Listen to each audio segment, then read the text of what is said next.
Cusp 01. I have just gotten home and I have this unsettling feeling in my stomach. Caleb is not back from work and Nancy, my sister-in-law, is still out with her friends.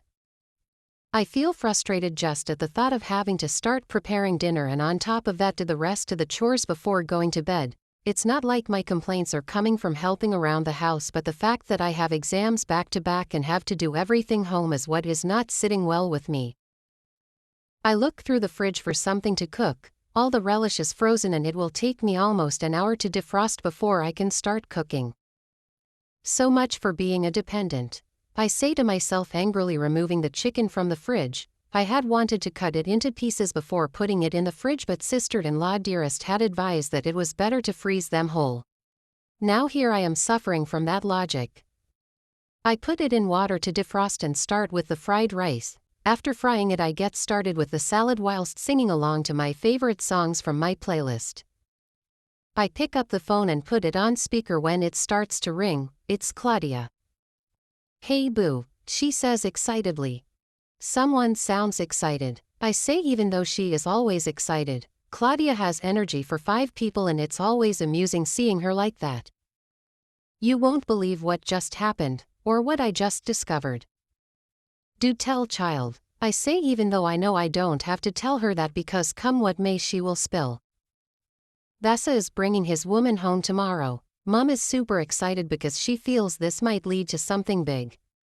You know how he has always hidden her and now we are seeing her without imposing it on him.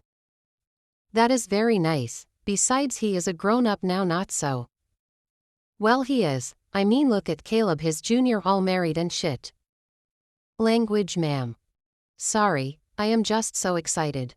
You don't know how much I have wanted to have a sister-in-law. So you want to replace me?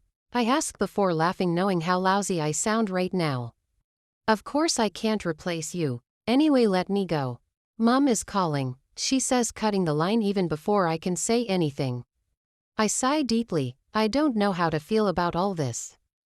Years ago Bessa and I had started talking. That was before he went abroad for school. It was nothing really and a part of me had gotten interested, but then he came back after completing and things had died a natural death.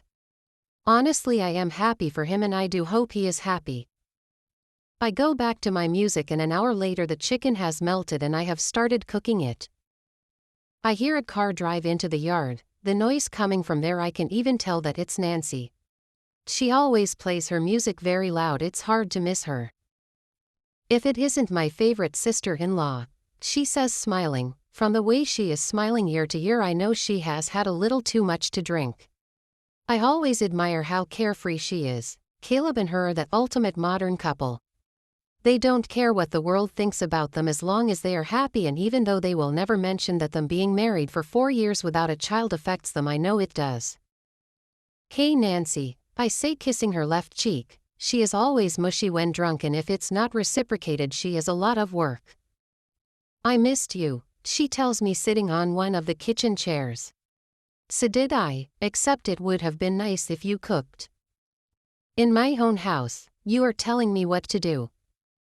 I open my mouth to respond but then don't say anything. "I don't mean it like that. I am sorry, girl." "Yes, it's your house, ma'am." Well, I am not denying that fact, but I shouldn't have said it like that. I laugh. This one is a beautiful mess when drunk. I don't know how her husband is it because just a few minutes with her here I already feel drained. "So tell me, how are the exams coming up?" "They are going okay. Today's paper was a little hard, but I am just glad it's a Friday because then I get to rest this weekend." "I admire your dedication and enthusiasm towards school. If you don't become that next big thing in this life, then someone bewitched you. The way your brother was bewitched, and I know who bewitched him. It's his ex." I laugh. I don't know how many times I have heard stories of this his ex, but each time it sounds like the first. "Let me get out of these clothes. Tomorrow is a new day and you and I have a date." "Everything on me." "Yes, ma'am," I respond, helping her down.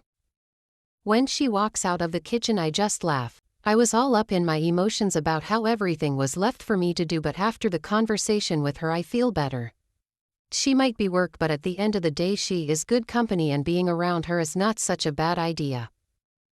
Your friend and author, Winnie.